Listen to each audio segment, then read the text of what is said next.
And next perquisite is section number 17, clause number 2, subclause 7A of the Income Tax Act 1961. This particular provision, that is section number 17, clause number 2, subclause 7A, एक newly inserted amended provision था in the Income Tax Act 1961. I repeat, a newly inserted amended provision था in the Income Tax Act 1961. इसका मतलब income tax act जब बना था in the year 1961, उस time में this particular provision, that is section number 17 clause number 2 subclause 7A exist नहीं करते थे in the income tax act. बाद में requirement का हिसाब से amendment के through this particular provision, that is section number 17 clause number 2 subclause 7A को introduced किया गया था in the income tax act 1961. income tax act 1961 में बना था. उसके बाद डायनामिक एनवायरनमेंट में दिस पर्टिकुलर एक्ट ऑपरेट कर रहे, तो time to time dynamic environment का हिसाब से इसमें अमेंडेड प्रोविजन इंट्रोड्यूस किया जाता है. बहुत सारा एग्जिस्टिंग प्रोविजन को अमेंड किया जाता है, बहुत सारा न्यूली प्रोविजन को अमेंडमेंट के थ्रू इंट्रोड्यूस किया जाता है. तो दिस पर्टिकुलर एक्ट में जो भी सारा अमेंडमेंट आता है वह अमेंडमेंट दो वेज के थ्रू आ सकता है. एक तो इनकम टैक्स एक्ट 1961 को अमेंड किया जा सकता है फिनांस एक्ट के थ्रू. हर साल जब बजट सेशन होता है पार्लियामेंट में तो फिनांस बिल को प्लेस किया जाता है, और फिनांस बिल जब पार्लियामेंट में अप्रूव होता है, अप्रूव होने के बाद प्रेसिडेंट का साइन मिलता है, प्रेसिडेंट उसमें असेंट देता है, उसके बाद वो फिनांस बिल फिनांस एक्ट में कन्वर्ट होता है. वो finance act income tax act 1961 को अमेंड करता है. तो फिनांस एक्ट के थ्रू इनकम टैक्स एक्ट 1961 को अमेंड किया जा सकता है.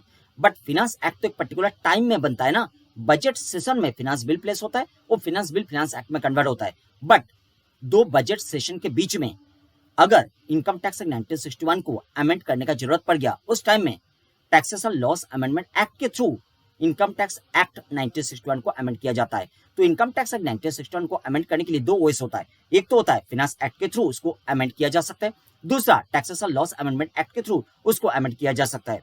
This particular amendment, that is section number 17 clause number 2 sub clause 7A को इंट्रोड्यूस किया गया था in the income tax act 1961 by the Finance Act 2020. Finance Act 2020 this particular provision को Income Tax Act 1961 में इंट्रोड्यूस किया था by amendment, and this particular provision applicable हुआ था with effect from previous year 2021, that is assessment year 21-22. बात समझ में आया? आइए this particular provision को हम लोग स्टडी करना स्टार्ट करते हैं. बैकग्राउंड क्लियर हो गया? देखिए बात किया जा रहा है the annual accretion by way of interest, dividend or any other amount of similar nature during the previous year to the balance at the credit of the fund or scheme referred to in subclause number 7 to the extent it relates to the contribution referred to in the said subclause which is included in total income under the said subclause in any previous year computed in such manner as may be prescribed. Prescribed कहाँ किया गया है? Rule number 3B of the income tax rules 1962 के under prescribe किया गया है. देखो रफली अगर बताएंगे, आगे जाके तो डिटेल में डिस्कस करेंगे. अगर रफली बताएंगे स्टार्टिंग में section number 17 clause number 2 sub clause 7A बता रहे.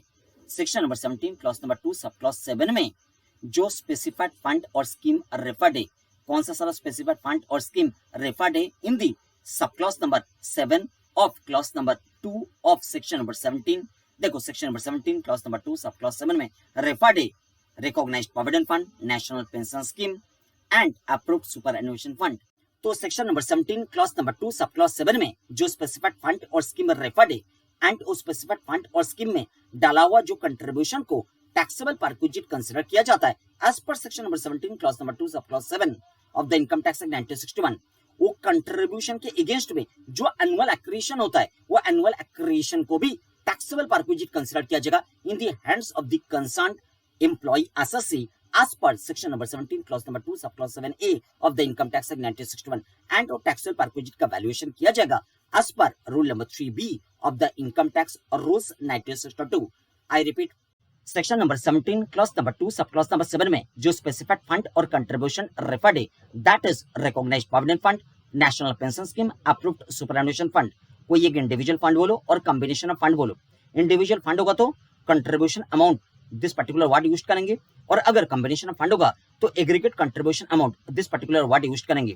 तो कोई एक पर्टिकुलर प्रीवियस ईयर के रेस्पेक्ट में कोई एक एम्प्लॉय का वो स्पेसिफाइड फंड और स्कीम में एम्प्लॉय जो कंट्रीब्यूशन डालता है और एग्रीगेट कंट्रीब्यूशन डालता है, वो अमाउंट अगर 7.5 लाख को क्रॉस किया तो 7.5 लाख से जो एक्सेस अमाउंट कंट्रीब्यूशन के रूप में वो स्पेसिफाइड फंड और स्कीम में आया, वो एक्सेस अमाउंट को कंसर्न्ड एम्प्लॉय एसएससी के हाथ में टैक्सेबल परक्विजिट कंसिडर किया जाएगा as per section number 17 clause number 2 sub clause number 7 of the income tax act 1961।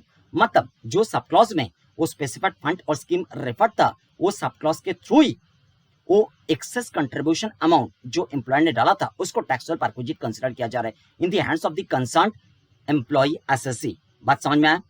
And वो कंट्रीब्यूशन के अगेंस्ट में जो एनुअल एक्रिएशन होता है, वो एनुअल एक्रिएशन को टैक्सेबल परक्विजिट कंसिडर किया जा रहा है in the hands of the concerned employ assessee as per section number 17 clause number 2 sub clause number 7A of the income tax act 1961। बात समझ में आ रहा है? एंड वो एनुअल एक्रिएशन टैक्सेबल होगा in the hands of any concerned employ, चाहे वो specified है चाहे अदर देन स्पेसिफाइड है। एंड वो एनुअल एक्रिएशन का टैक्सेबल वैल्यू डिटरमाइन किया जाएगा as per rule number 3B of the income tax rules 1962। ये बात हमने बताया। देखो इसको हम लोग आगे जाकर डिटेल में डिस्कस करेंगे, तो डिटेल डिस्कस करने के लिए रूल का जरूरत पड़ेगा। आप लोग आ जाइए रूल में, रूल को फॉलो कीजिए। रूल में हम लोग डिटेल में डिस्कस करेंगे। एंड रूल 3B का स्टडी स्टार्ट करने के पहले एक उदाहरण को हम लोग स्टडी करेंगे, अंडरस्टैंड करेंगे एंड देन रूल 3B को स्टडी करते हुए वो उदाहरण को हम लोग रूल 3B में फिट करेंगे। तो आइए एट फर्स्ट हम लोग एक उदाहरण को क्रिएट करते हैं। मेरा साथ नोट डाउन करना स्टार्ट कर दीजिए। मानो कि मिस्टर अग्रवाल, नोट डाउन कीजिए, mister Agarwal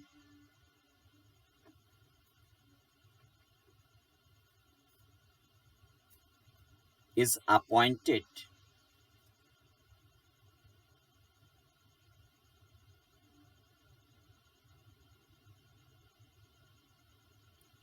in the XYZ Limited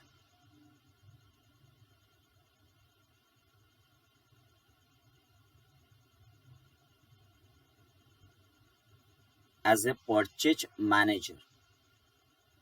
तो मिस्टर अग्रवाल का रोल था in the XYZ Limited as a purchase manager।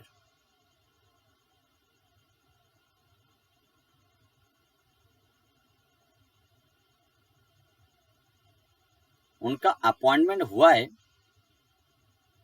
On 1 April 2020, 1 April 2020।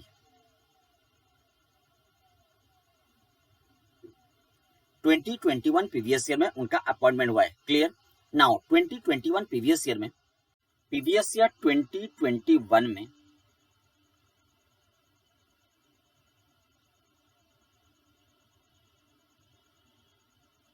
XYZ limited contributed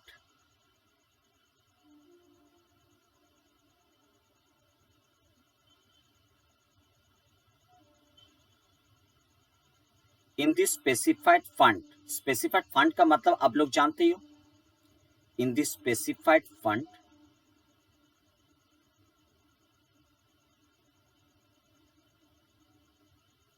oblique scheme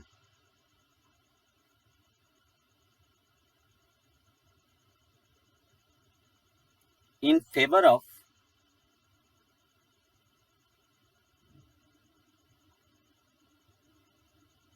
Mr. Agarwal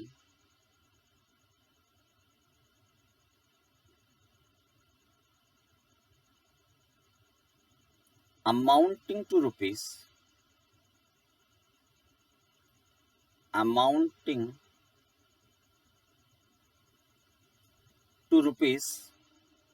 9,50,000।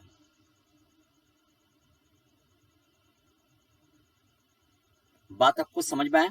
9,50,000 contribute किया XYZ limited in the previous year 2021 mister Agarwal का favour में specified fund और scheme में 9,50,000 contribution के रूप में डाला। This particular 9,50,000 जिसको कंट्रीब्यूशन के रूप में डाला गया था by the employer XYZ limited in favour of employee mister Agarwal in the specified fund और scheme for the previous year 2021। इसके रेस्पेक्ट में कोई टैक्स स्टेटमेंट आप आइडेंटिफाई कर पा रहे हो?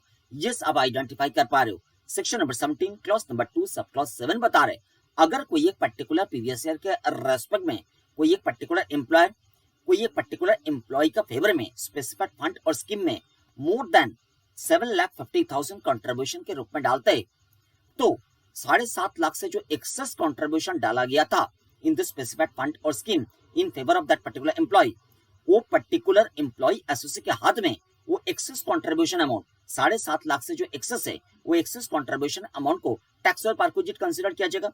तो वही टैक्स स्टेटमेंट यहाँ पे हम लोग फॉलो करेंगे। आइए मेरे साथ नोट डाउन करना स्टार्ट कर दीजिए। Section number 17 clause number 2 sub clause number 7, इसका हिसाब से ₹9,50,000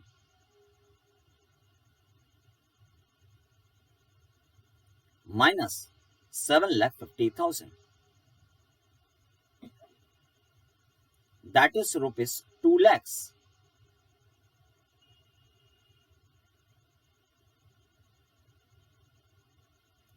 Shall be treated as taxable perquisite. Shall be treated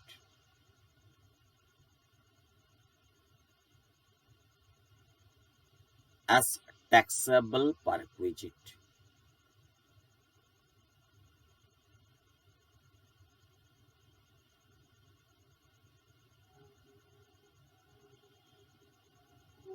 In the hands of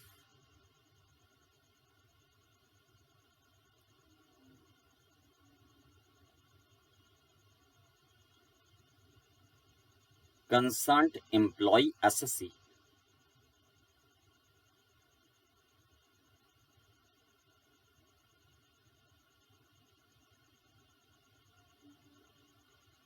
Mr. Agarwal,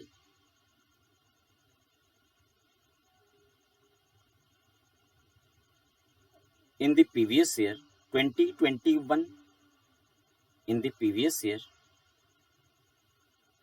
2021, clear, and same shall be included, same का मतलब ₹2 lakhs, and same shall be included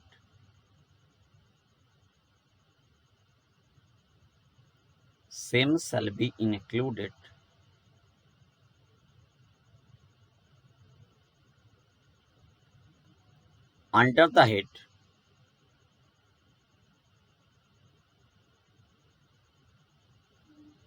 income from salaries,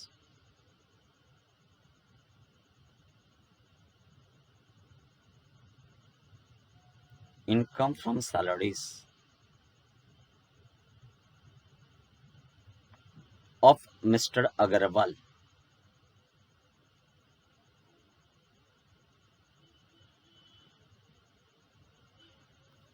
for the previous year 2021.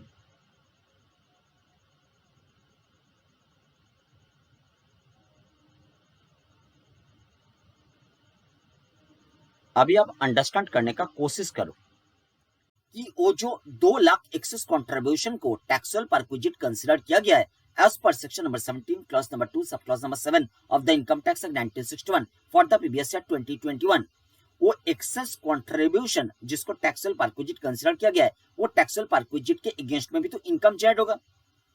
वो taxable perquisite के against में जो income generate होगा वो income को law maker specify कर रहा है एज एनुअल एक्रिएशन, एंड वो एनुअल एक्रिएशन को भी टैक्सेबल परक्विजिट कंसीडर कर रहा है law maker as per section number 17 clause number 2 sub clause number 7A of the income tax act 1961, and वो एनुअल एक्रिएशन का टैक्सेबल वैल्यू को determine किया जा रहा है as per rule number 3B of the income tax rules 1962। बात यहां तक समझ में आया? तो आइए हम लोग रूल बिना स्टडी करते हुए लॉजिक लगा के वो एनुअल एक्रिएशन का टैक्सेबल वैल्यू को डिटरमाइन करते हैं। फॉलो कीजिए। Section number 17 clause number 2 sub clause number 7A ये बता रहे हैं एनुअल एक्रिएशन को टैक्सेबल परक्विजिट कंसीडर किया जाएगा। किसके अगेंस्ट में एनुअल एक्रिएशन? वो एक्सेस कंट्रीब्यूशन के अगेंस्ट में। जो एक्सेस कंट्रीब्यूशन को टैक्सेबल परक्विजिट कंसीडर किया गया वो टैक्सेबल परक्विजिट जो इनकम अर्न करेगा वो इनकम को भी टैक्सेबल परक्विजिट कंसीडर किया जा रहा है। तो ₹2 लाख एक्सेस कंट्रीब्यूशन है, बट 2 लाख जो एक्सेस कंट्रीब्यूशन है ये तो एक दिन में एक्सेस कंट्रीब्यूशन नहीं बना, पर मंथ एम्प्लॉय ने कंट्रीब्यूट करते रहा प्रीवियस ईयर 2021 का एंड में जाके वो 2 लाख एक्सेस कंट्रीब्यूशन बना। स्टार्टिंग में तो 2 लाख एक्सेस कंट्रीब्यूशन था नहीं, छोटा छोटा करके कंट्रीब्यूट कर रहे थे। तो कौन सा मंथ के रेस्पेक्ट में कितना एक्सेस कंट्रीब्यूशन वो आइडेंटिफाई करना पड़ेगा। मतलब प्रीवियस ईयर 2021 के रेस्पेक्ट में जो फर्स्ट मंथ है दैट इज अप्रैल 2020, अप्रैल 2020 के रेस्पेक्ट में जो एक्सेस कंट्रीब्यूशन डाला गया था by the employer in this specified fund और स्कीम, वो एक्सेस कंट्रीब्यूशन स्पेसिफाइड फंड और स्कीम में पूरा 2021 प्रीवियस ईयर इन्वेस्टेड रहा था। तो पूरा प्रीवियस ईयर 2021 वो इनकम अर्न किया। बट सेम एप्लीकेबल नहीं होगा प्रीवियस ईयर 2021 के रेस्पेक्ट में जो लास्ट मंथ है वो लास्ट मंथ के लिए। लास्ट मंथ मतलब मार्च 2021 उसमें जो एक्सेस कंट्रीब्यूशन डाला गया था वो पूरा प्रीवियस ईयर 2021 इन्वेस्टेड नहीं रहा था इन दी स्पेसिफाइड फंड और स्कीम। तो ऐसा सिचुएशन में लॉ मेकर ने एक सोल्यूशन प्रोवाइड किया। लॉ मेकर ने बताया कि जो एक्सेस कंट्रीब्यूशन को हम लोग टैक्सेबल किया था वो एक्सेस कंट्रीब्यूशन तो हम लोग एक पर्टिकुलर प्रीवियस ईयर के रेस्पेक्ट में कैलकुलेट किया था, कोई एक पर्टिकुलर मंथ के रेस्पेक्ट में तो कैलकुलेट नहीं किया था। हम लोगों ने बताया था कि कोई एक पर्टिकुलर प्रीवियस ईयर के रेस्पेक्ट में अगर एम्प्लॉयर का contributed amount to the specified fund और स्कीम कोई एक पर्टिकुलर एम्प्लॉय के फेवर में 7.5 लाख को क्रॉस करता है तो जो एक्सेस कंट्रीब्यूशन अमाउंट है वो एक्सेस कंट्रीब्यूशन को टैक्सेबल पर्पस कंसीडर किया जाएगा। तो कोई एक पर्टिकुलर मंथ के लिए तो हम लोगों ने आइडेंटिफाई नहीं किया था, एक पर्टिकुलर प्रीवियस ईयर के लिए आइडेंटिफाई किया था। तो प्रीवियस ईयर के एंड में जाके जो एक्सेस कंट्रीब्यूशन अमाउंट डिसाइडेड हो रहा है, जैसे in this particular example ₹2 lakh, वो ₹2 लाख एक्सेस कंट्रीब्यूशन एक पर्टिकुलर प्रीवियस ईयर के रेस्पेक्ट में है। तो कैसे हम लोग उसका रेस्पेक्ट में इनकम कैलकुलेट करेंगे। वो तो इन्वेस्टेड रहा था ₹2 लाख इन दी प्रीवियस ईयर 2021, बट पूरा 2021 प्रीवियस ईयर 2 लाख इन्वेस्टेड नहीं रहा था, छोटा छोटा अमाउंट करके इन्वेस्टेड होते होते होते होते प्रीवियस ईयर का एंड में जाके 2 लाख बना था। तो इसीलिए लॉ मेकर ने बताया इसको एवरेज बना दो, 2 लाख डिवाइडेड बाई 2 कर दो एंड मल्टीप्लाइड बाई इनकम का रेट, मतलब ₹2 lakh divided by 2 multiplied by rate of income. Clear, यही तो बन जाएगा एनुअल एक्रिएशन। आपको समझ में आ रहा है? अच्छा, और एक तरीका से आपको समझाने का कोशिश करता है। मानो कि आप आइडेंटिफाई कर पा रहे कि प्रीवियस ईयर 2021 के रेस्पेक्ट में जो 12 मंथ है वो हर एक मंथ में कितना एक्सेस कंट्रीब्यूशन अमाउंट डाला गया था by the employer in favour of employ to the specified fund और स्कीम, वो आप आइडेंटिफाई कर पा रहे हो। तो आइडेंटिफाई कर पाने में अब एनुअल एक्रिएशन कैलकुलेट कर पाते। कैसे कैलकुलेट करते? प्रीवियस ईयर 2021 के रेस्पेक्ट में जो 12 मंथ है, मतलब मानो कि फर्स्ट मंथ अप्रैल 2020, अप्रैल 2020 के रेस्पेक्ट में अगर आपने एक्सेस कंट्रीब्यूशन अमाउंट आइडेंटिफाई कर पाया, मानो कि वो एक्सेस कंट्रीब्यूशन अमाउंट था ए, मई 2020 एक्सेस कंट्रीब्यूशन था बी, जून 2020 एक्सेस कंट्रीब्यूशन था सी, जुलाई 2020 एक्सेस कंट्रीब्यूशन था डी, अगस्त 2020 एक्सेस कंट्रीब्यूशन था ई, सितंबर 2020 एक्सेस कंट्रीब्यूशन था एफ, अक्टूबर 2020 एक्सेस कंट्रीब्यूशन था जी, नवंबर 2020 एक्सेस कंट्रीब्यूशन था एच, दिसंबर 2020 एक्सेस कंट्रीब्यूशन था आई, जनवरी 2021 एक्सेस कंट्रीब्यूशन अमाउंट इज जे, फरवरी 2021 के रेस्पेक्ट में एक्सेस कंट्रीब्यूशन अमाउंट इज के, मार्च 2021 के रेस्पेक्ट में excess contribution amount is L. तो प्रीवियस ईयर 2021 के रेस्पेक्ट में जो 12 मंथ से एक एक मंथ के रेस्पेक्ट में आपने आइडेंटिफाई कर पाया एक्सेस कंट्रीब्यूशन अमाउंट को, वो एक्सेस कंट्रीब्यूशन अमाउंट इन्वेस्टेड था इन दी स्पेसिफाइड फंड और स्कीम, वो excess contribution amount income earn किया। हम आपको बता रहे इनकम का रेट क्या था, इनकम का रेट था मानो कि आर। तो आप बता पाओगे एक एक excess contribution amount previous year 2021 के रेस्पेक्ट में कितना इनकम अर्न किया था? बताइए मुझे। फर्स्ट महीना के लिए जो एक्सेस कंट्रीब्यूशन था दैट इज अप्रैल 2020 के लिए जो एक्सेस कंट्रीब्यूशन अमाउंट था दैट इज ए, ये वाला एक्सेस कंट्रीब्यूशन अमाउंट कितना इनकम अर्न किया था आप क्या बताओगे? ए मल्टीप्लाइड बाई आर। आपने ऐसा क्यों बताया? क्योंकि आपने अजम्पशन ले लिया कि अप्रैल महीना का स्टार्टिंग में ही वो एक्सेस कंट्रीब्यूशन अमाउंट को कंट्रीब्यूशन के रूप में डाला गया था in this specified fund scheme. बात समझ में आया?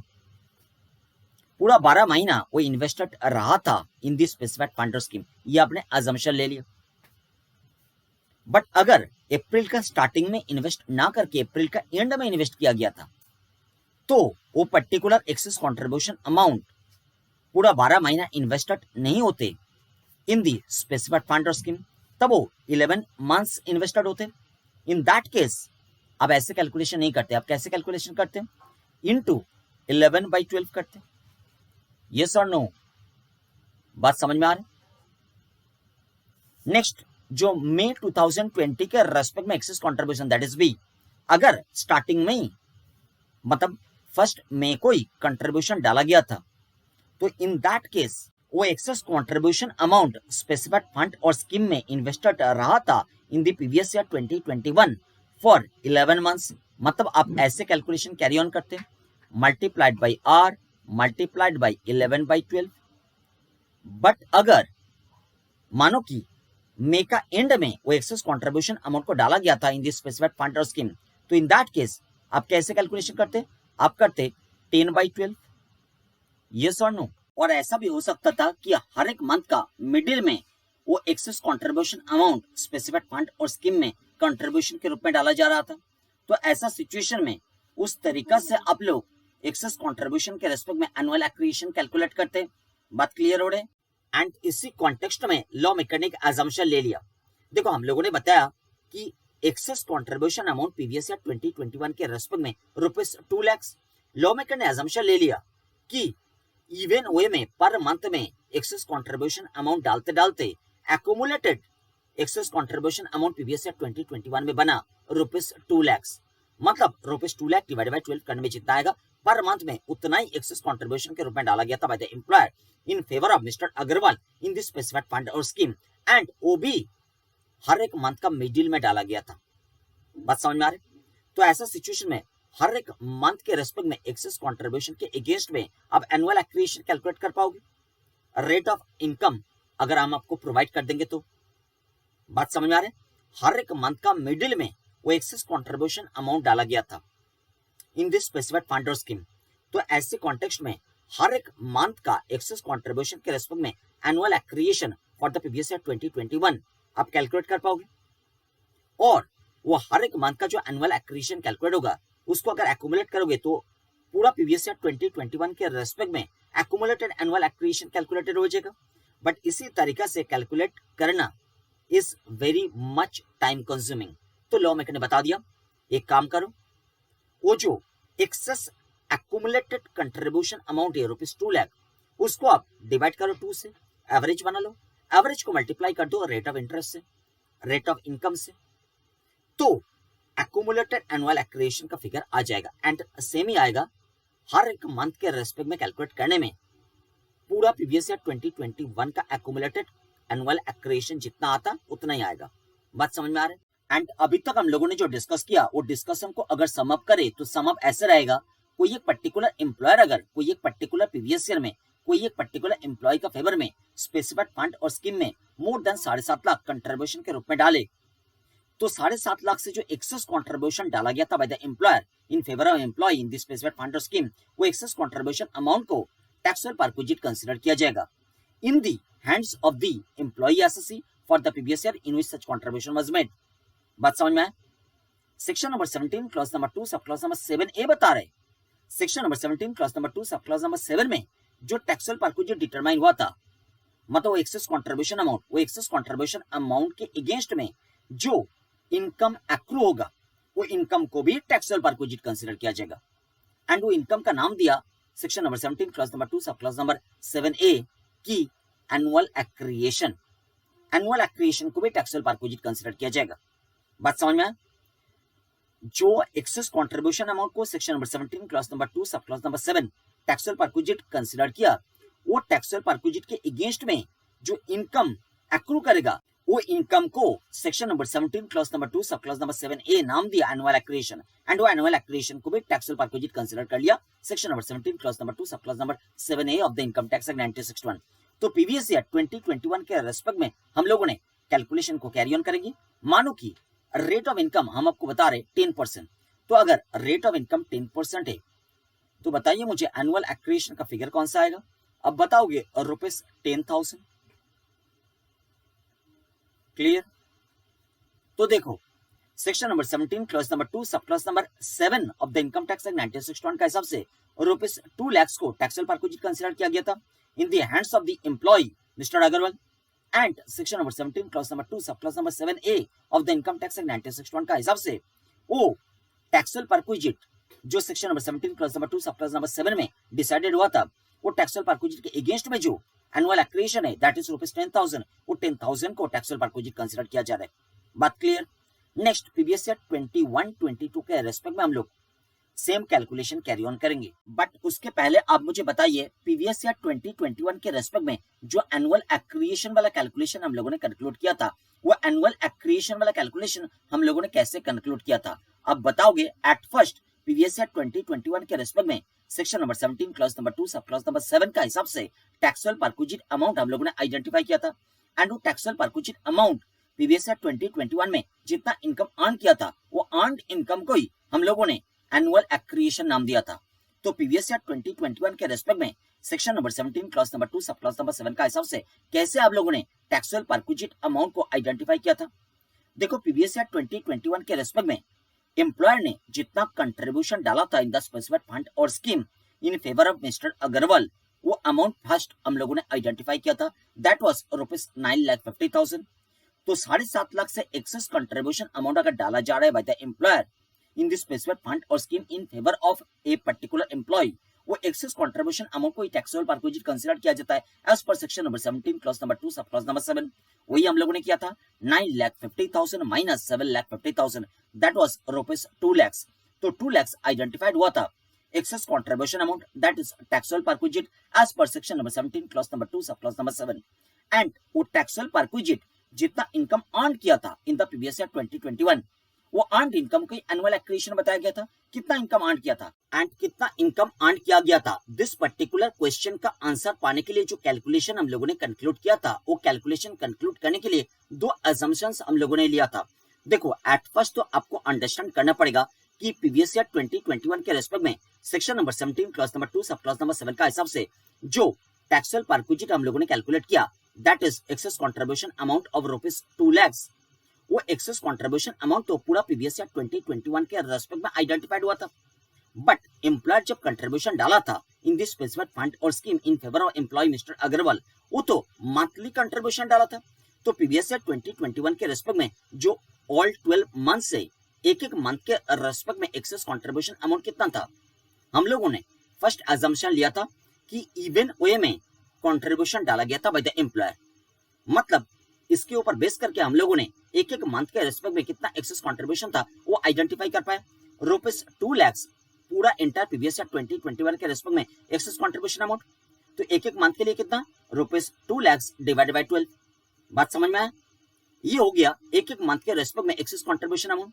तो दिस पर्टिकुलर आंसर पाने के लिए हम लोगों ने असम्पशन लिया कि मंथली इवन वे में एम्प्लॉयर ने कंट्रीब्यूशन डाला था इन दिस स्पेसिफिक फंड और scheme in favour of mister Agarwal employee. Clear? अच्छा, सेकंड असम्पशन हम लोगों ने लिया था कि हर एक मंथ का मिडिल में कंट्रीब्यूशन डाला था एम्प्लॉयर ने, हर एक मंथ का मिडिल में कंट्रीब्यूशन डाला था एम्प्लॉयर ने। ऐसा करने में एक मंथ के रेस्पेक्ट में जो एक्सेस कंट्रीब्यूशन अमाउंट, वो एक्सेस कंट्रीब्यूशन अमाउंट कितना एनुअल इनकम अर्न किया फॉर द प्रीवियस ईयर 2021, वो हम लोगों ने आइडेंटिफाई कर पाया था। कैसे? देखो अगर बताओगे प्रीवियस ईयर 2021 के रेस्पेक्ट में जो फर्स्ट मंथ है दैट इज अप्रैल 2020 के रेस्पेक्ट में अगर आप पूछोगे कैलकुलेशन, तो कैलकुलेशन ऐसा होगा ₹2 lakh divided by 12 multiplied by rate of income 10% multiplied by time invested that is 11.5 divided by 12। मई 2020 के रेस्पेक्ट में अगर कैलकुलेशन पूछोगे तो कैलकुलेशन ऐसा होना चाहिए ₹2 lakh divided by 12 multiplied by 10% multiplied by 10.5 divided by 12। अगर जून 2020 के रेस्पेक्ट में पूछोगे तो कैलकुलेशन ऐसा होना चाहिए, ₹2 lakhs divided by 12 multiplied by 10% multiplied by 9.5 divided by 12। अगर आप पूछोगे 2021 प्रीवियस ईयर के रेस्पेक्ट में जो एंड मंथ है दैट इज मार्च 2021 के रेस्पेक्ट में कैलकुलेशन, तो कैलकुलेशन ऐसा होगा, ₹2 lakhs divided by 12 multiplied by 10% multiplied by 0.5 divided by 12। बात आपको समझ में आ रहा है। एंड इसी तरीका से प्रीवियस ईयर 2021 के रेस्पेक्ट में जो ऑल टुगेदर 12 मंथ्स है, एक एक मंथ के रेस्पेक्ट में जो एक्सेस कंट्रीब्यूशन अमाउंट है, वो एक्सेस कंट्रीब्यूशन अमाउंट कितना इनकम अर्न कर सकता है फॉर द प्रीवियस ईयर 2021, उसका कैलकुलेशन पॉसिबल है। तो एक एक मंथ जितना एक्सेस कंट्रीब्यूशन के रेस्पेक्ट में इनकम अर्न कर सकता है, वो अर्न इनकम वाला फिगर को अगर एक्यूमुलेट करेंगे फॉर द प्रीवियस ईयर 2021, मतलब 12 महीना का एक्सेस कंट्रीब्यूशन के रेस्पेक्ट में जो अर्न इनकम है, वो अर्न इनकम को अगर एक्यूमुलेट करेंगे तो इंटर प्रीवियस ईयर 2021 के रेस्पेक्ट में excess contribution amount of ₹2 lakhs के अगेंस्ट में अर्न इनकम कैलकुलेट हो जाएगा। उसी को बताया जा रहा है एनुअल एक्रिएशन। वो जो फिगर आएगा, वो फिगर कैलकुलेशन करने के लिए जो मेथड अभी हम लोगों ने अडॉप्ट किया वो टाइम कंज्यूमिंग मेथड है। सेम आंसर आएगा एक शॉर्टकट मेथड से भी, दैट इज वो जो entire excess contribution amount of ₹2 lakhs है, excess contribution amount of ₹2 lakhs for the previous year 2021, उसको एवरेज बनाओ, मतलब 2 lakhs डिवाइड बाई 2 करो multiplied by rate of income करो। करने में सेम आंसर आएगा जो answer time consuming method adopt करने में आया था। बात समझ में आया? तो अभी आप लोगों ने देख रहे हो 10,000 आंसर आया, वो मेथड अडॉप्ट करने में भी, टाइम कंज्यूमिंग मेथड अडॉप्ट करने में भी 10,000 ही आएगा। तो प्रीवियस ईयर 2021 के रेस्पेक्ट में एनुअल एक्रिएशन हम लोगों ने कैलकुलेट कर लिया। वो एनुअल एक्रिएशन को टैक्सेबल परक्विजिट कंसीडर किया जाएगा as per section number 17 clause number 2 sub clause number 7A। तो जो एक्सेस कंट्रीब्यूशन अमाउंट को टैक्सेबल परक्विजिट कंसीडर किया गया था as per section number 17 clause number 2 sub clause number 7, वो एक्सेस कंट्रीब्यूशन अमाउंट जितना इनकम अर्न किया, वो अर्न इनकम को भी टैक्सेबल परक्विजिट कंसीडर किया जा रहा है as annual accretion as per section number 17 clause number 2 sub clause number 7A। बात समझ में आया? नाउ नेक्स्ट हम लोग कैलकुलेशन कैरी ऑन करेंगे for the previous year 21-22 and previous year 21-22 के रेस्पेक्ट में भी हम आपको डेटा प्रोवाइड कर रहे हैं। मानो कि एम्प्लॉयर मिस्टर अग्रवाल का फेवर में स्पेसिफाइड फंड और स्कीम में प्रीवियस ईयर 21-22 में भी 9,50,000 कंट्रीब्यूशन के रूप में डाला।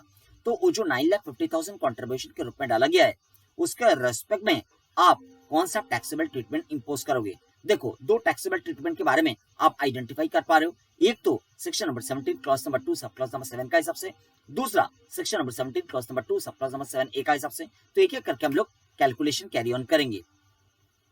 देखो, फर्स्ट ऑफ ऑल आप फॉलो करो एंड नोट डाउन करना स्टार्ट करो। Previous year 21-22,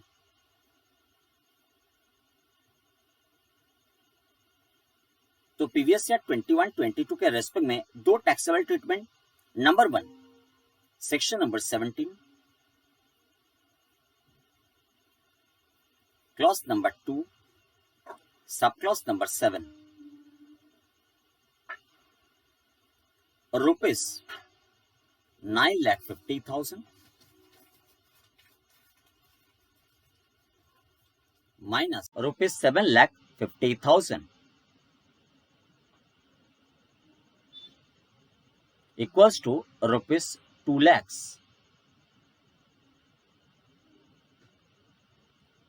shall be treated as taxable value of perquisite.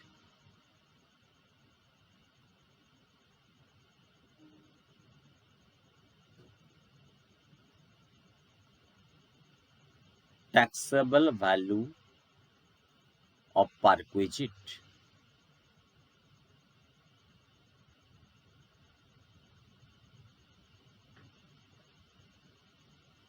And same shall be, same का मतलब ₹2 lakhs,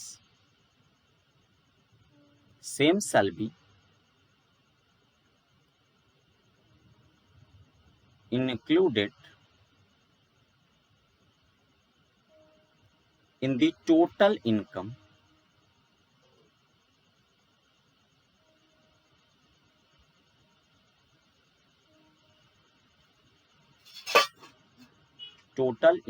of Mr. Agarwal,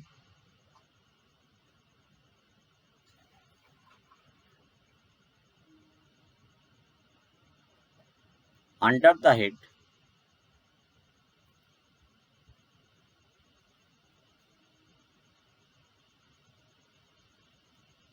income from salaries,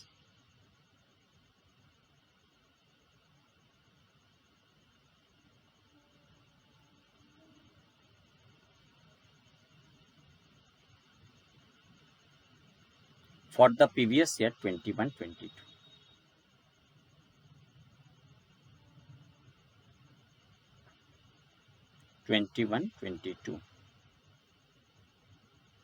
Clear? Next, section number 70.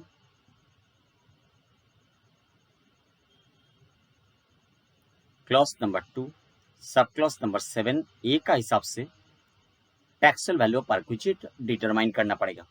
तो देखो taxable value of perquisite कैसे determine करेंगे। ₹2 lakh access contribution amount है जिसको taxable perquisite consider किया गया है as per section number 17 clause number 2 sub clause number 7 of the income tax act 1961 for the previous year 21-22। वो एक्सेस कॉन्ट्रीब्यूशन अमाउंट जो income earn करेगा फॉर द प्रीवियस ईयर 21-22, वो earned income को annual accretion consider किया जाएगा and वो annual accretion taxable होगा section number 17 clause number 2 sub clause number 7 ए का हिसाब से। तो वही बात हम लोग लिखेंगे, ₹2 lakhs divided by 2 multiplied by rate of income that is 10%। Rate of income हम लोग कैसे कैलकुलेट कर रहे हैं वो आगे जाके सिखाएंगे। क्लियर? अभी मेन कैलकुलेशन को सीख लो। एंड दिस पर्टिकुलर मैटर जो अभी हम आपके साथ डिस्कस करने के लिए जा रहे हैं उसको अंडरस्टैंड करने के लिए आपका कंसंट्रेशन लेवल बिल्कुल सर्व होना चाहिए। Please concentrate. देखो जो एनुअल एक्रीशन वाला कैलकुलेशन अभी हम लोगों ने कंक्लूड किया, वो एनुअल एक्रीशन वाला कैलकुलेशन तो कैरी ऑन किया गया है on the basis of excess contribution made by the employer in the previous year 21-22 only. Previous year 21-22 में जो एक्सेस कॉन्ट्रीब्यूशन डाला गया था बाय द एम्प्लॉयर उसका रिस्पेक्ट में जो एनुअल एक्रीशन है उसका कैलकुलेशन हम लोगों ने कंक्लूड किया। तो this is basically previous year 21-22 के रेस्पेक्ट में। बट आप सोच के देखो प्रीवियस ईयर 2021 में जो एक्सेस कॉन्ट्रीब्यूशन था उसके रेस्पेक्ट में जो एनुअल एक्रीशन था प्रीवियस ईयर 2021 में वो तो टैक्सेबल बन गया था प्रीवियस ईयर 2021 में under section 17 clause number 2 sub clause number 7 है। But that excess contribution of previous year 2021 previous year 21-22 में भी तो इन्वेस्टेड रहा था इन दी स्पेसिफाइड फंड और स्कीम, तो उसके रेस्पेक्ट में भी तो एनुअल एक्रीशन कैलकुलेट करना है इन द प्रीवियस ईयर 21-22। तो चलो उसको भी हम लोग लिखते हैं, ₹2 lakhs। This is basically previous year 21-22 के रेस्पेक्ट में। प्रीवियस ईयर 2021 के रेस्पेक्ट में एक्सेस कंट्रीब्यूशन अमाउंट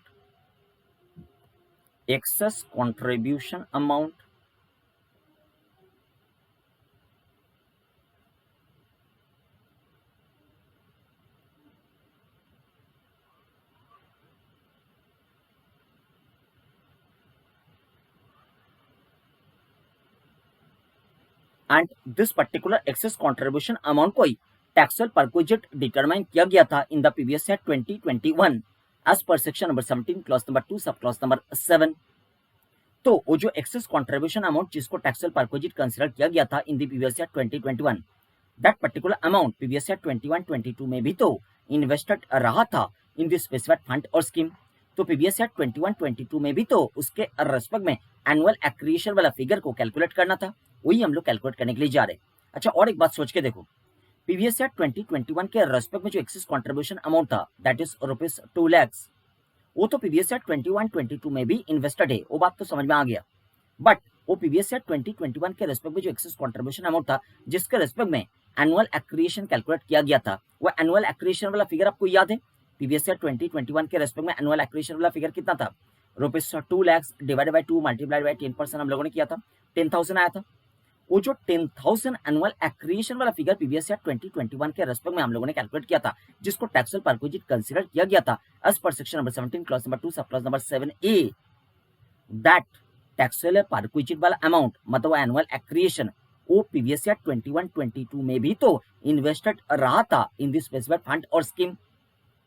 जो एनुअल एक्रिएशन बना था प्रीवियस ईयर 2021 में, वो एनुअल एक्रिएशन तो इन्वेस्टेड हो गया था इन दी स्पेसिफाइड फंड और स्कीम। तो वो स्पेसिफाइड फंड और स्कीम में इन्वेस्टेड रहा था इन द प्रीवियस ईयर 21-22, तो वो भी तो अपना इनकम अर्न करेगा। तो उसके रेस्पेक्ट में भी तो एनुअल एक्रिएशन कैलकुलेट करना है, मतलब ₹2 लाख प्लस ₹10,000। बात समझ में आया? तो देखो वो ₹10,000 वाला फिगर भी relating to the previous year 2021। तो जो लास्ट दो फिगर्स हम लोगों ने आइडेंटिफाई किया था, नंबर 1 ₹2 लाख वाला फिगर, सेकंड ₹10,000 वाला फिगर, वो दोनों को ही टैक्सेबल परक्विजिट कंसीडर किया गया था for the previous year 2021। ₹2 lakhs as well as ₹10,000 दोनों को ही टैक्सेबल परक्विजिट कंसीडर किया गया था फॉर द प्रीवियस ईयर 2021।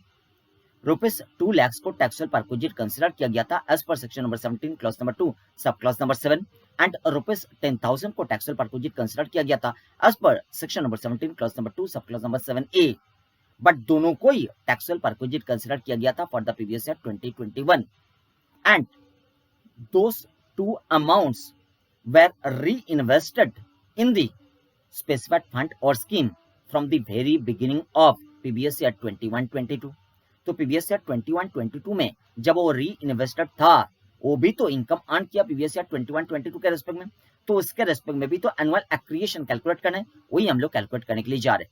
तो चलो कैलकुलेशन करते हैं। ₹2 lakhs plus 10,000 multiplied by rate of income.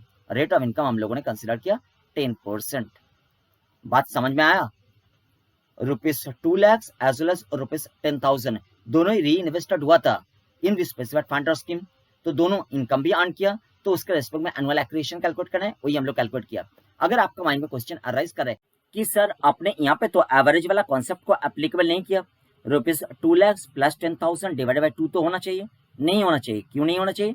क्योंकि देखो प्रीवियस ईयर 21-22 का वेरी बिगिनिंग से ही वो ₹2 lakhs प्लस 10,000 री इन्वेस्टेड था। ऐसा नहीं हुआ था कि छोटा छोटा अमाउंट इन्वेस्ट होते होते प्रीवियस ईयर 21-22 के एंड में जाके 2 lakhs एंड 10,000 का फिगर एक्यूमुलेट हुआ था। ऐसा नहीं हुआ था, वो तो एक्यूमुलेट हो गया था प्रीवियस ईयर 2021 का एंड में। प्रीवियस ईयर 21-22 का बिगिनिंग से ही 2 lakhs एंड 10,000 दोनों अमाउंट री इन्वेस्टेड था, इसीलिए उसके रेस्पेक्ट में आपको कैलकुलेशन नहीं करना है एवरेज वाला कॉन्सेप्ट एप्लीकेबल करके। बात समझ में आ गया? तो प्रीवियस ईयर 21-22 के रेस्पेक्ट में हम लोगों ने कैलकुलेशन एंड किया section number 17 clause number 2 sub clause number 7A के रेस्पेक्ट में। नाउ नेक्स्ट हम आपको डेटा प्रोवाइड कर रहे हैं कि प्रीवियस ईयर 22-23 के रेस्पेक्ट में भी वो एम्प्लॉयर ने मिस्टर अग्रवाल का फेवर में स्पेसिफाइड फंड और स्कीम में ₹9,50,000 कंट्रीब्यूशन डाला था। 9,50,000 कंट्रीब्यूशन डाला था। तो आप मुझे बताओ इसके रेस्पेक्ट में टैक्सेबल परक्विजिट आप कैसे आइडेंटिफाई करोगे? आप बताओगे सेम वे में। चलो आइडेंटिफिकेशन स्टार्ट करते हैं।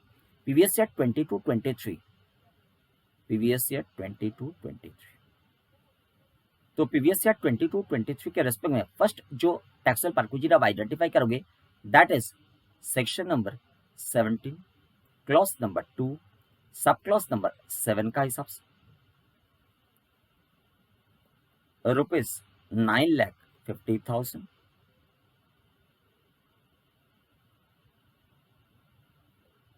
minus 7,50,000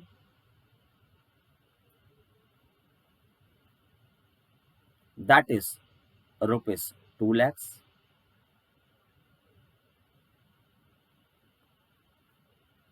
shall be treated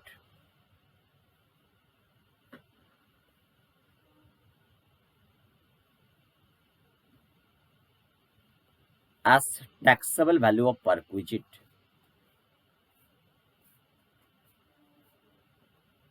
Taxable value of perquisite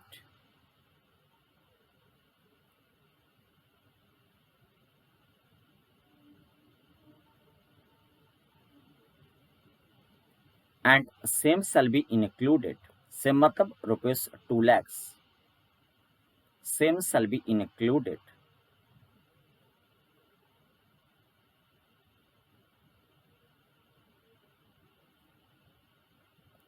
in the total income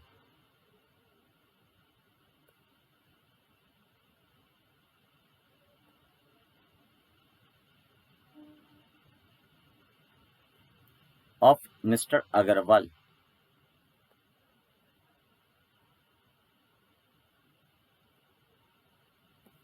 Under the head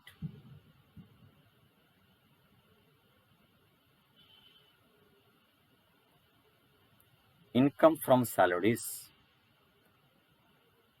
income from salaries,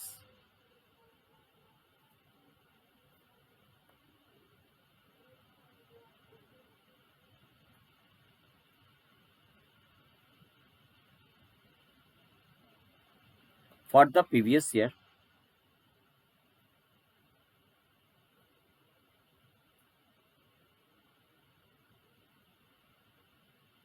(22-23). Clear? Next taxable perquisite section number 17 clause number 2 sub clause number 7 ए का हिसाब से section number 17 clause number 2 sub clause number 7 ए। बताओ टैक्सुअल perquisite आप कैसे calculate करोगे? ₹2 lakhs excess contribution amount of the previous year 22-23 जिसको टैक्सुअल perquisite consider किया गया है in the previous year 22-23 as per section number 17 clause number 2 sub clause number 7 वो taxable perquisite amount divided by 2 multiplied by rate of income और rate of income हम लोगों ने consider किया 10%। क्लियर? तो ये तो बन गया प्रीवियस ईयर 22-23 के रेस्पेक्ट में जो एक्सेस कॉन्ट्रीब्यूशन अमाउंट था, वो एक्सेस कॉन्ट्रीब्यूशन अमाउंट जो इनकम अर्न किया इन द प्रीवियस ईयर 22-23 वो अर्न इनकम के रेस्पेक्ट में टैक्सुअल परक्विजिट वाला फिगर। बट आप सोच के देखो previous year 2021 as well as previous year 21-22 दोनों के रेस्पेक्ट में जो एक्सेस कंट्रीब्यूशन अमाउंट था वो भी तो रीइन्वेस्टेड हुआ है इन द स्पेसिफिक फंड और scheme in the previous year 22-23, तो उसके रेस्पेक्ट में भी तो एनुअल एक्रीशन कैलकुलेट करना है एंड अकॉर्डिंगली वो दोनों रेस्पेक्टिव फिगर्स को भी हम लोग कंसिडर करेंगे। तो आइए एक एक करके हम लोग वो दोनों रेस्पेक्टिव फिगर्स को कंसिडर करता है। First respective figure is ₹2 lakhs.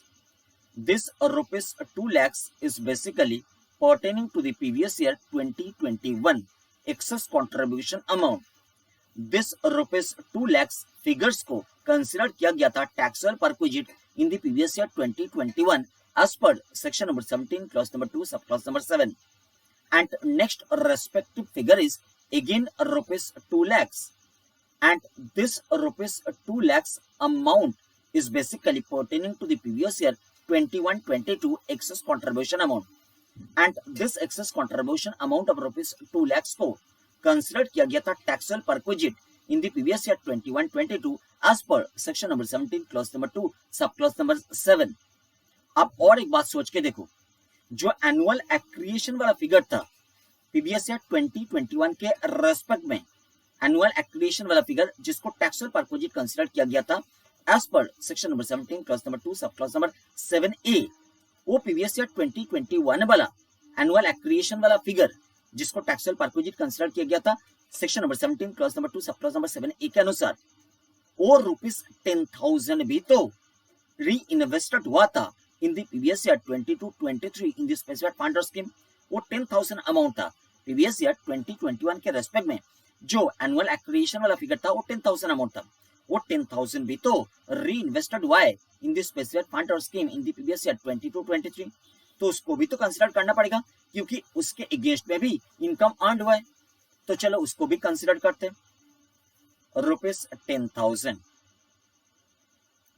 And next आप सोच के देखो प्रीवियस ईयर 21-22 के रेस्पेक्ट में जो एनुअल एक्रिएशन वाला फिगर था वो कितना था? वो था 31,000। आपको याद आ रहा है? 31,000 था। चलो दिखा देते आपको। This is basically 31,000 figure.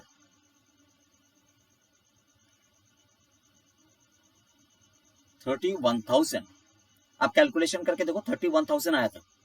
तो दिस 31,000 जो टैक्सुअल परक्विजिट कंसिडर हुआ था in the previous year 21-22 as per section number 17 clause number 2 sub clause number 7A, वो भी तो रीइन्वेस्टेड हुआ है इन द प्रीवियस ईयर 22-23, तो वो भी तो इनकम अर्न किया है प्रीवियस ईयर 22-23 में, तो उसको भी तो कंसिडर करना चाहिए। तो चलो उसको भी कंसिडर करते हैं। ₹31,000 बात समझ में आया? तो ऑल दिस 4 फिगर्स का अगेंस्ट में जो भी इनकम अर्न हुआ है इन द प्रीवियस ईयर 22-23 वो अर्न इनकम को भी तो एनुअल एक्रिएशन ही कंसिडर किया जाएगा एंड वो एनुअल एक्रिएशन टैक्सेबल परक्विजिट भी बनेगा as per section number 17 clause number 2 sub clause number 7A in the previous year 22-23। तो चलो वही बात को एग्जीक्यूट करते हैं। ऑल दिस फोर फिगर्स का जो सम है उसका अगेंस्ट में हम लोग इनकम को कैलकुलेट करते हैं। कैसे कैलकुलेट करेंगे? मल्टीप्लाइड बाई रेट करेंगे। रेट का मतलब रेट ऑफ इनकम। क्लियर? तो रेट ऑफ इनकम हम लोग प्रेजेंटली कंसिडर कर रहे हैं 10%। रेट ऑफ इनकम को कैसे कैलकुलेट किया जाता है वो तो हम आगे जाकर डिस्कस करेंगे। अब ये मत बताइए कि ऑल दिस फोर फिगर्स का जो सम है उसको अपने एवरेज क्यों नहीं बनाया। एवरेज इसलिए नहीं बनाया क्योंकि प्रीवियस ईयर 22-23 का स्टार्टिंग में ही ऑल दिस फोर फिगर्स का सम री-इन्वेस्टेड हुआ था। ऐसा नहीं कि छोटा छोटा अमाउंट इन्वेस्ट होते होते प्रीवियस ईयर 22-23 का एंड में जाके ये सम बना था। ये सम स्टार्टिंग से ही री-इन्वेस्टेड हुआ था। प्रीवियस ईयर 22-23 का प्रीवियस ईयर 22-23 का स्टार्टिंग से ही री-इन्वेस्टेड हुआ था। छोटा छोटा अमाउंट इन्वेस्ट होते होते प्रीवियस ईयर 22-23 का एंड में जाके ये सम नहीं बना था। क्लियर? इसीलिए एवरेज का कोई रिक्वायरमेंट नहीं है। तो देखो अभी तक हम लोगों ने जो डिस्कस किया वो डिस्कशन को एक फॉर्मूला का अगर रूप दे देंगे तो फॉर्मूला कैसे बनेगा आप सोच के देखो। This particular rupees 2 lakh amount को आप क्या कंसिडर करोगे? This particular rupees 2 lakh amount is regarding excess contribution amount by the employer relating to the current previous year जिसको टैक्सेबल परक्विजिट कंसिडर किया गया था as per section number 17 clause number 2 sub clause number 7 in the current previous year that is previous year 22-23। तो this excess contribution amount जो annual aeration earn किया वो annual accretion को taxable perquisite consider किया जा रहा है as per section number 17 clause number 2 sub clause number 7A in the current previous year. Clear है ना? इसको लॉ मेकर ने बता रहे दिस एक्सेस कंट्रीब्यूशन अमाउंट को लॉ मेकर ने बता रहे principal contribution amount by the employer जिसको टैक्सेबल परक्विजिट कंसिडर किया गया था as per section number 17 clause number 2 sub clause number 7 in the current previous year. I repeat, law maker बता रहे principal contribution amount by the employer. Law maker का भाषा से बोल रहे principal contribution amount by the employer जिसको taxable perquisite consider किया गया है करंट प्रीवियस ईयर में section number 17 clause number 2 sub clause number 7 का हिसाब से। तो हम लोग वही लिखेंगे लॉ मेकर का भाषा से। हम लोग लिखेंगे पीसी मतलब प्रिंसिपल कंट्रीब्यूशन अमाउंट जिसको टैक्सेबल परक्विजिट कंसिडर किया गया है section number 17 clause number 2 sub clause number 7 के अनुसार करंट प्रीवियस ईयर में वो principal contribution amount divided by 2 multiplied by rate of income. Clear? ये हो गया फॉर्मूला का फर्स्ट पार्ट। सेकंड पार्ट में आ जाइए। आप बताओ मुझे this particular rupees 2 lakh and this particular rupees 2 lakh ये दोनों को आप क्या बताओगे? ये दोनों भी तो प्रिंसिपल कंट्रीब्यूशन अमाउंट है जिसको टैक्सेबल परक्विजिट कंसिडर किया गया था as per section number 17 clause number 2 sub clause number 7 but not in the current previous year, in the earlier previous years. बात समझ में आ रहा है? तो वो अर्लियर प्रीवियस ईयर्स का जो प्रिंसिपल कंट्रीब्यूशन अमाउंट है जिसको रेस्पेक्टिव अर्लियर प्रीवियस ईयर्स में कंसिडर किया गया था as taxable value of perquisite as per section number 17 clause number 2 sub clause number 7 वो सारा अर्लियर प्रीवियस ईयर्स का प्रिंसिपल कंट्रीब्यूशन अमाउंट का जो एक्यूमुलेटेड फिगर है वो एक्यूमुलेटेड फिगर को ही law maker current previous year में डिनोट कर रहे हैं as PC1। I repeat, earlier previous years का जो प्रिंसिपल कंट्रीब्यूशन अमाउंट है जिसको रेस्पेक्टिव अर्लियर प्रीवियस ईयर्स में कंसिडर किया गया था as taxable value of perquisite as per section number 17 clause number 2 sub clause number 7 वो सारा अर्लियर प्रीवियस ईयर्स का प्रिंसिपल कंट्रीब्यूशन अमाउंट का एक्यूमुलेटेड फिगर को law maker current previous year में डिनोट कर रहे हैं एज PC1। क्लियर हो रहे? पीसी क्या था? पीसी तो था करंट प्रीवियस ईयर्स के रेस्पेक्ट में जो प्रिंसिपल कंट्रीब्यूशन अमाउंट है जिसको करंट प्रीवियस ईयर में ही section number 17 clause number 2 sub clause number 7 के अनुसार कंसिडर किया गया था टैक्सेबल वैल्यू ऑफ परक्विजिट, उसको लॉ मेकर ने करंट प्रीवियस ईयर में डिनोट किया था एज PC। बट अभी हम लोग डिस्कस कर रहे थे PC1 के बारे में। तो देखो rupees 2 lakh plus rupees 2 lakh rupees 4 lakh को हम लोग यहाँ पे फॉर्मूला में डिनोट कर रहे हैं एज PC1। एंड नेक्स्ट आप मुझे बताइए this particular rupees 10,000 and this particular rupees 31,000 है, ये दोनों को आप क्या कंसिडर कर रहे थे? आप बताओगे ये दोनों तो अर्लियर प्रीवियस ईयर्स के रेस्पेक्ट में एनुअल एक्रिएशन वाला अमाउंट था जिसको रेस्पेक्टिव अर्लियर प्रीवियस ईयर्स में कंसिडर किया गया था as taxable value of perquisite as per section number 17 clause number 2 sub clause number 7A। तो लॉ मेकर बता रहे अर्लियर प्रीवियस ईयर्स के रेस्पेक्ट में जो सारा एनुअल एक्रीशन वाला अमाउंट है जिसको रेस्पेक्टिव अर्लियर प्रीवियस ईयर्स में कंसीडर किया गया था as taxable value of perquisite as per section number 17 clause number 2 sub clause number 7 है, वो सारा एनुअल एक्रीशन वाला फिगर का जो एक्यूमुलेटेड सम है वो एक्यूमुलेटेड सम को डिनोट किया जाएगा करंट प्रीवियस ईयर में एज TC1। तो हम लिखेंगे प्लस TC1। तो यहाँ पे TC1 का मतलब क्या बन गया, अब बताओगे 10,000 प्लस 31,000 मतलब 41,000 को हम लोग TC1 बोलकर डिनोट कर रहे हैं। Clear, multiplied by rate. Clear, ये हो गया second part of the formula. तो फर्स्ट पार्ट सेकेंड पार्ट दोनों फॉर्मूला हमने कैसे बनाया वो आपको समझ में आ रहा है। तो अगर सीधा आप लोग फॉर्मूला को स्टडी करते रूल से आपको समझ में नहीं आता, इसीलिए यहाँ पे हम लोग उदाहरण का हिसाब से कॉन्सेप्ट को क्लियर किया, देन कॉन्सेप्ट को फॉर्मूला का रूप दिया। क्लियर, तो देखो हम अभी ऐसा लिख सकते हैं ना, ऐसा लिखने में तो आपको समझ में आएगा। This PC is basically taxable value of perquisite, taxable value of perquisite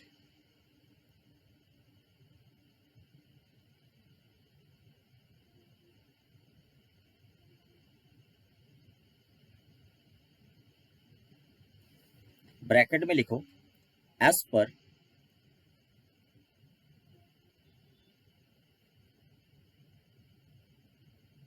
section number 17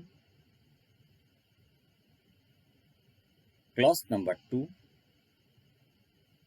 subclause number 7 in the current previous year,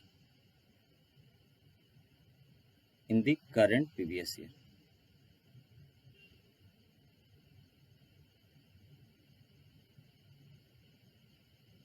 Clear? Next, PC1. This PC1 is basically sum of taxable value of perquisite, taxable value of perquisite bracket में लिखोगे as per section number 17 clause number 2 subclause number 7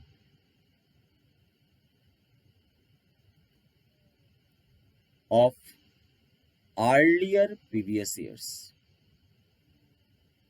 earlier previous years। Clear? अच्छा, this TC1, this is basically sum of taxable value of perquisite, taxable value of perquisite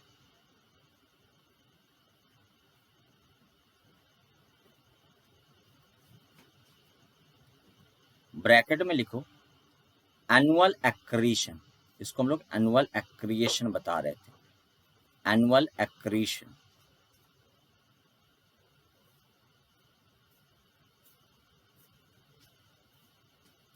as per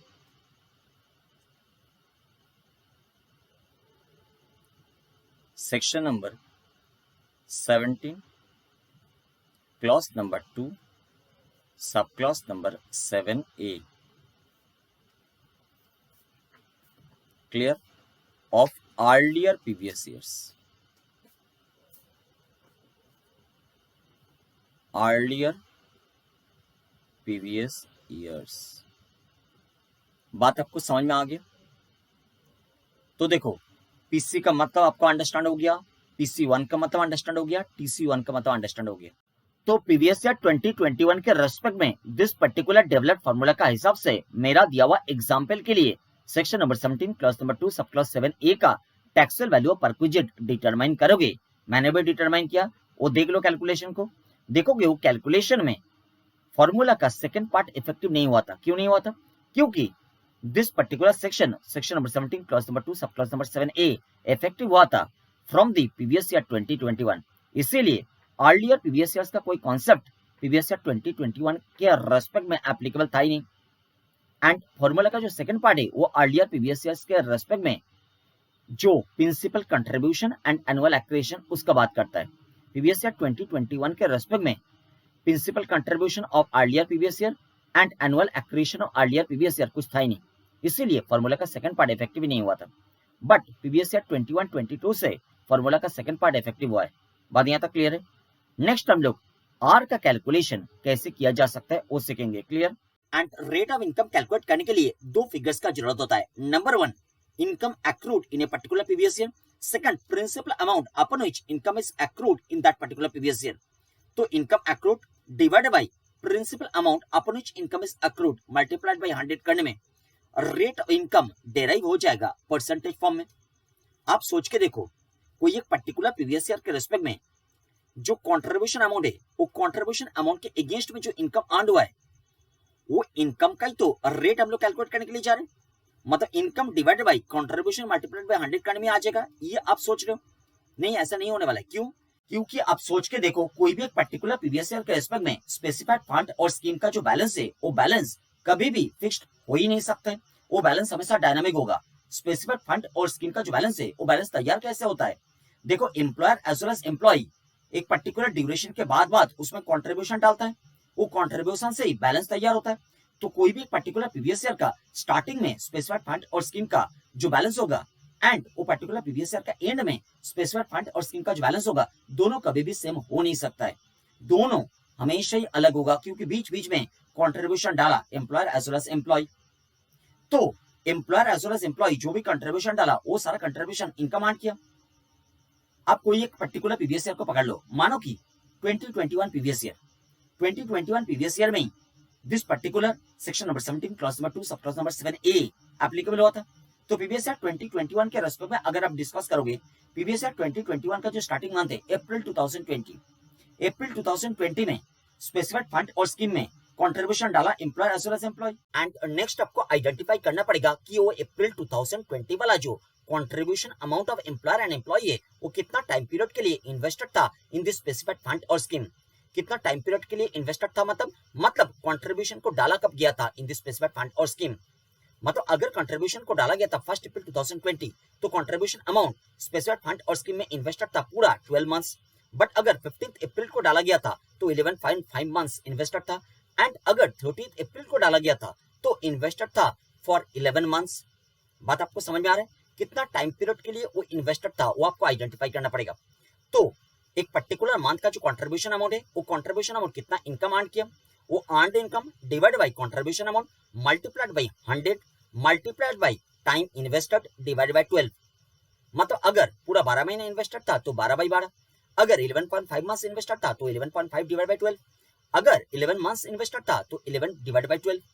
I repeat, एक particular month का contribution amount employer as well as employee, contribution amount जितना income earn किया वो earned income divide by contribution amount multiplied by 100 multiplied by time invested divide by 12 करने में एक particular month का contribution के रेस्पेक्ट में वो अर्नड इनकम का रेट कैलकुलेट हो जाएगा। बात समझ में आ रहा है? ऐसे करके हर एक मंथ का वो कंट्रीब्यूशन अमाउंट के रेस्पेक्ट में रेट ऑफ इनकम कैलकुलेट हो जाएगा। तो 12 महीने का जो 12 रेट ऑफ इनकम आएगा वो 12 रेट ऑफ इनकम को एग्रीगेट करके डिवाइड बाय 12 करने में वो पर्टिकुलर प्रीवियस ईयर के रेस्पेक्ट में average rate of income calculate हो जाएगा। But this is very much time consuming matter. Law maker बता रहे कि सेम आंसर आएगा अगर आप ऐसा अजम्पशन ले लोगे कि कंट्रीब्यूशन अमाउंट हर एक मंथ का मिडिल में डाला गया था एंड इवन ओए में डाला गया था। तो ऐसा अजम्पशन लेने में आप फॉर्मूला क्या डेराइव करोगे? स्पेसिफाइड फंड और स्कीम का एक पर्टिकुलर प्रीवियस ईयर के रेस्पेक्ट में जो स्टार्टिंग का बैलेंस है एंड वो पर्टिकुलर प्रीवियस ईयर के रेस्पेक्ट में जो एंड का बैलेंस है वो दोनों बैलेंस को ले लो, वो दोनों बैलेंस को एग्रीगेट करो, डिवाइड बाय 2 करो। जितना आपके पास फिगर आएगा वो फिगर हो जाएगा constant balance of specified fund और scheme in respect of that particular previous year, जिसके रेस्पेक्ट में हमने कैलकुलेशन कैरी ऑन किया। क्लियर? अभी अर्नड इनकम, वो पर्टिकुलर प्रीवियस ईयर के रेस्पेक्ट में जो अर्नड इनकम है कंट्रीब्यूशन के अगेंस्ट में, वो earned income aggregate earned income divide by वो कांस्टेंट बैलेंस मल्टीप्लाइड बाय 100 करने में रेट ऑफ इनकम आ जाएगा। बात आपको समझ में आ रहा है? सेम रेट ऑफ इनकम आएगा जितना आया था टाइम कंज्यूमिंग मैटर में। क्लियर? यहाँ पे देखो हम आपको दिखाते लॉ मेकर ने कैसे इसको कैलकुलेट किया था। जो मैंने बताया वही बात यहाँ पे लॉ मेकर ने लिखा है, आप फॉलो करो। देखो, आर का मतलब क्या होता है? आर का मतलब आप बताओगे rate of income. Rate of income को कैसे कैलकुलेट किया जा रहा है? आई का मतलब क्या है? Amount or aggregate of amounts of income accrued during the current previous year in the specified fund. तो देखो, जो पर्टिकुलर प्रीवियस ईयर के रेस्पेक्ट में हम लोग कैलकुलेशन कैरी ऑन कर रहे हैं, वो पर्टिकुलर प्रीवियस ईयर को करंट प्रीवियस ईयर बोलकर डिनोट किया जा रहा है। करंट प्रीवियस ईयर में स्पेसिफाइड फंड और स्कीम में जो इनकम अर्न हुआ है, वो अर्न इनकम का एग्रीगेट फिगर डिवाइडेड बाई एफएवीजी। एफएवीजी का मतलब क्या है? एफएवीजी का मतलब वो स्पेसिफाइड फंड और स्कीम का जो स्टार्टिंग का बैलेंस है करंट प्रीवियस ईयर का एंड एंड का बैलेंस है करंट प्रीवियस ईयर का, दोनों को एग्रीगेट करके डिवाइड बाय 2 करने में एफएवीजी आता है। अब फॉलो करो।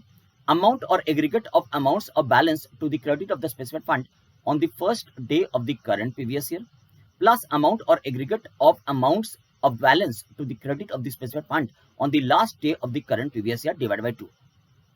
तो वो aggregate income divide by FAVG करने में फ्रैक्शनल फिगर आएगा। लॉ मेकर यही बताया था। मैंने इसको मल्टीप्लाइड बाय 100 किया। मल्टीप्लाइड बाय 100 करने में वो परसेंटेज फॉर्म में कन्वर्ट होता है। क्लियर?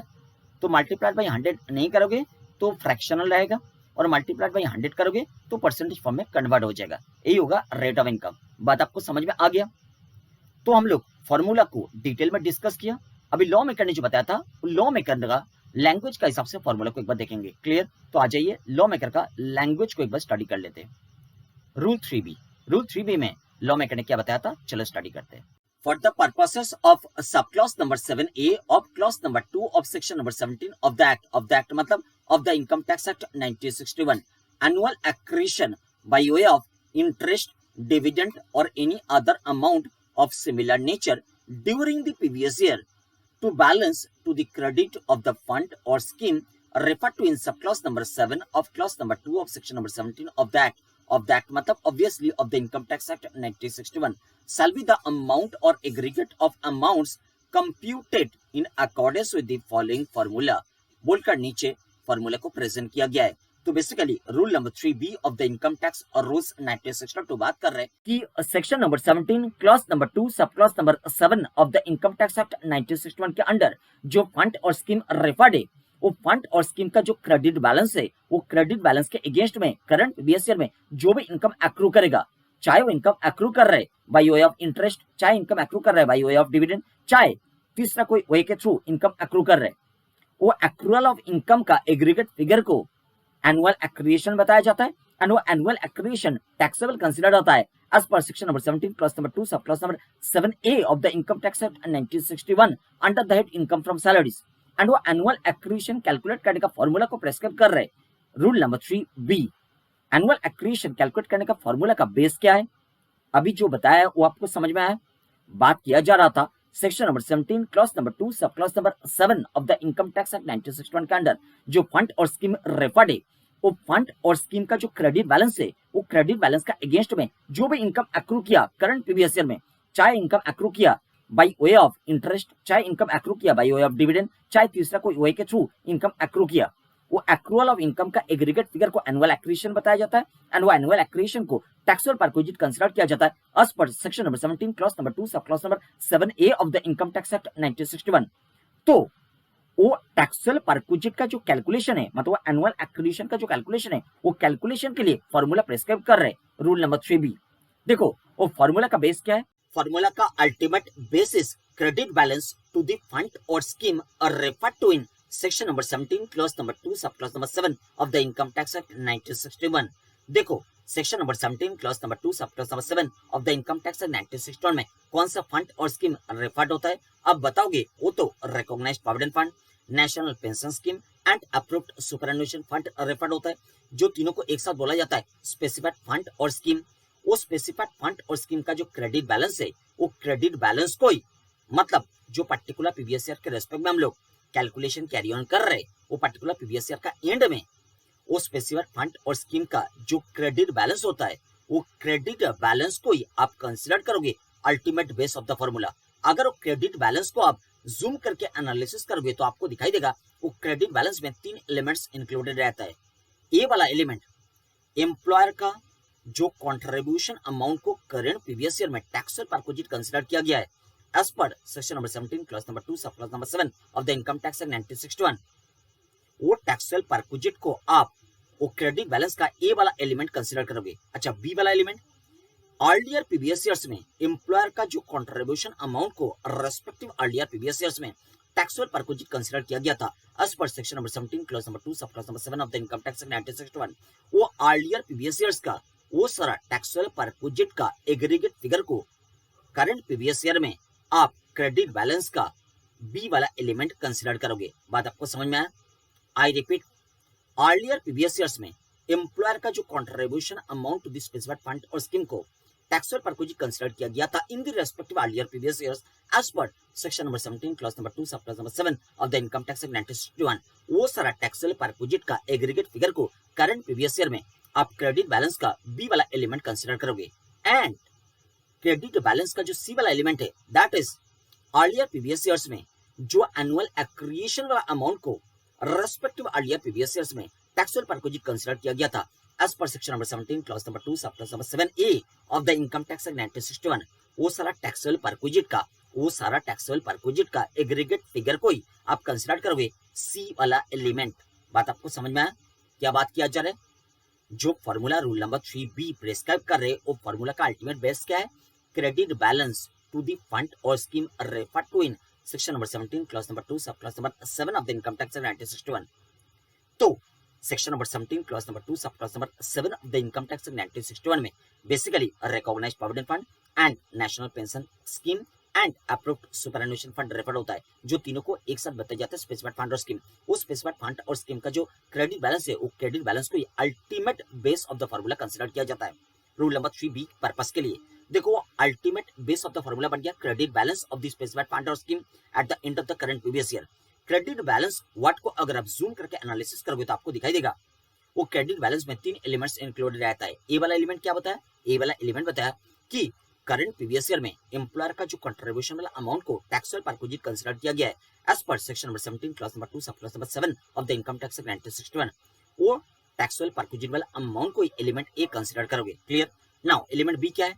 बताया कि अर्लियर प्रीवियस ईयर्स में एम्प्लॉयर का जो कंट्रीब्यूशन अमाउंट को टू द स्पेसिफाइड फंड और स्कीम टैक्सेबल परक्विजिट कंसीडर किया गया था in the respective earlier previous years as per section number 17 clause number 2 sub clause number 7 of the income tax act 1961। वो सारा taxable perquisite का aggregate figure को current previous year में वो rule number 3B का फॉर्मूला का ultimate base credit balance का element number B आप कंसीडर करोगे। क्लियर? एलिमेंट नंबर सी किसको कंसीडर करोगे? बताया था जो सारा एनुअल एक्रिएशन अमाउंट को अर्लियर प्रीवियस ईयर्स में रेस्पेक्टिव अर्लियर प्रीवियस ईयर्स में टैक्सेबल परक्विजिट कंसीडर किया गया था as per section number 17 clause number 2 sub clause number 7A of the income tax act 1961। वो सारा एनुअल एक्रिएशन का जो एग्रीगेट फिगर है मतलब section number 17 clause number 2 sub clause number 7A के थ्रू अर्लियर प्रीवियस ईयर्स में जो सारा अमाउंट टैक्सेबल परक्विजिट कंसीडर हुआ था वो सारा टैक्सेबल परक्विजिट का जो एग्रीगेट फिगर है वो एग्रीगेट फिगर को करंट प्रीवियस ईयर में स्पेसिफाइड फंड और स्कीम का eight the end of the year का क्रेडिट बैलेंस का एलिमेंट सी कंसीडर किया जाता है। बात आपको समझ में आया? इन दिस कॉन्टेक्स्ट अगर फॉर्मूला को दो पार्ट्स में डिवाइड करके डिस्कशन को हम लोग कंटिन्यू करेंगे तो फॉर्मूला का बेस आपको आसानी से समझ में आएगा। फॉर्मूला का दो पार्ट्स एट फर्स्ट अब आइडेंटिफाई करो। This one is the first part जो आपको पहले से ही पता था and this one is the second part वो भी आपको पहले से ही पता था। फॉर्मूला का जो फर्स्ट पार्ट है वो फर्स्ट पार्ट में कैलकुलेशन कैरी ऑन किया जा रहा है इस तरीका से कि PC divided by 2 multiplied by R। PC का मतलब क्या है? PC का मतलब जो पर्टिकुलर अमाउंट को टैक्सेबल परक्विजिट डिक्लेयर किया गया है in the current previous year under section number 17 clause number 2 sub clause number 7 of the income tax act 1961। वो पर्टिकुलर अमाउंट, आई रिपीट, जो पर्टिकुलर अमाउंट को टैक्सेबल परक्विजिट डिक्लेयर किया गया है in the current previous year under section number 17 clause number 2 sub clause number 7 of the income tax act 1961। वो particular amount ही PC है। Clear? वो PC के against में जो भी इनकम एक्रू किया है in the current previous year वो एक्रूअल ऑफ इनकम का कैलकुलेशन किया जा रहा है। वो एक्रूअल ऑफ इनकम का कैलकुलेशन किया जा रहा है in the first part of the formula. इसीलिए फॉर्मूला में लिखा गया है PC divided by 2 multiplied by R। बात समझ में आ गया? तो first part of the formula का बेस है PC का मतलब जो पर्टिकुलर अमाउंट को करंट प्रीवियस ईयर में as a taxable perquisite declare किया गया था under section number 17 clause number 2 sub clause number 7 of the income tax act 1961 वो अमाउंट। नेक्स्ट सेकंड पार्ट में शिफ्ट हो जाइए। सेकंड पार्ट में लिखा गया है PC1 plus TP1 multiplied by R। मतलब PC1 multiplied by R plus TP1 multiplied by R। देखो PC1 का मतलब क्या है? PC1 का मतलब अर्लियर प्रीवियस ईयर्स में जो सारा अमाउंट को टैक्सेबल परक्विजिट डिक्लेयर किया गया था under section number 17 clause number 2 sub clause number 7 of the income tax act 1961 वो सारा टैक्सेबल परक्विजिट अमाउंट का एग्रीगेशन, आई रिपीट, जो सारा अमाउंट को टैक्सेबल परक्विजिट डिक्लेयर किया गया था in the earlier previous years under section number 17 clause number 2 sub clause number 7 of the income tax act 1961 वो सारा अर्लियर टैक्सेबल परक्विजिट का एग्रीगेशन फिगर को करंट प्रीवियस ईयर में PC1 बोलकर डिनोट किया जा रहा है। एंड वो PC1 करंट प्रीवियस ईयर में जो भी इनकम एक्रू किया वो PC1 वाला फिगर के अगेंस्ट में करंट प्रीवियस ईयर में जो भी इनकम एक्रू किया गया है वो एक्रूअल ऑफ इनकम का कैलकुलेशन किया जा रहा है in the second part of the formula, इसीलिए लिखा गया है PC1 multiplied by R। Clear. Next TP1 multiplied by R। TP1 का मतलब क्या है? देखो TP1 का मतलब जो सारा अमाउंट को टैक्सेबल परक्विजिट कंसीडर किया गया था in the earlier previous years under section number 17 clause number 2 sub clause number 7A of the income tax act 1961 वो सारा टैक्सेबल परक्विजिट अमाउंट का एग्रीगेट फिगर को TP1 बोलकर करंट प्रीवियस ईयर में denote किया जा रहा है।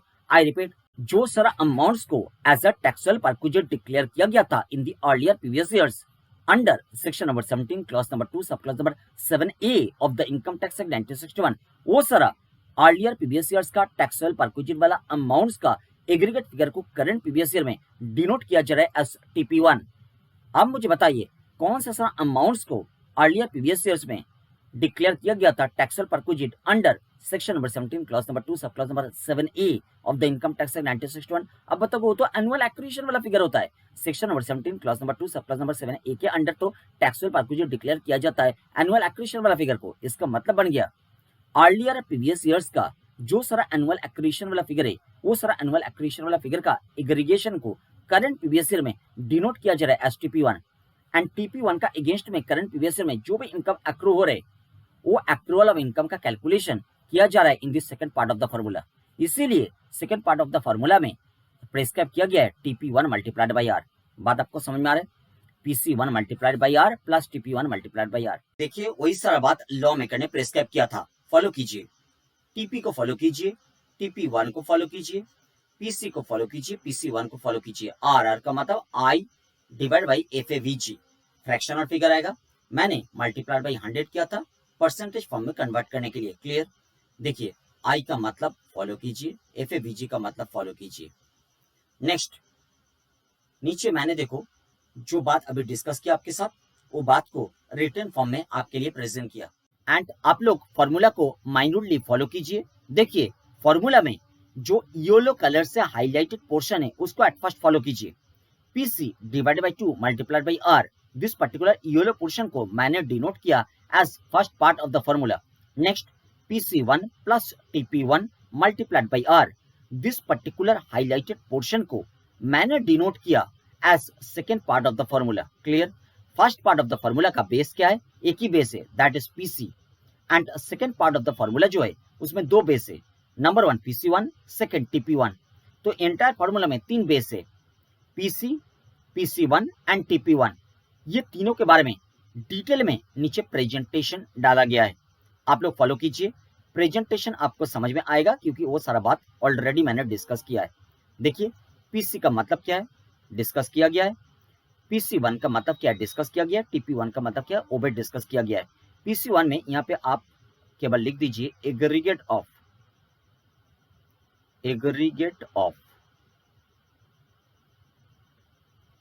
तो section number 17 clause number 2 sub clause number 7A of the income tax act 1961 red with rule number 3B of the income tax rule 1962 को हम लोगों ने डिटेल में डिस्कस किया।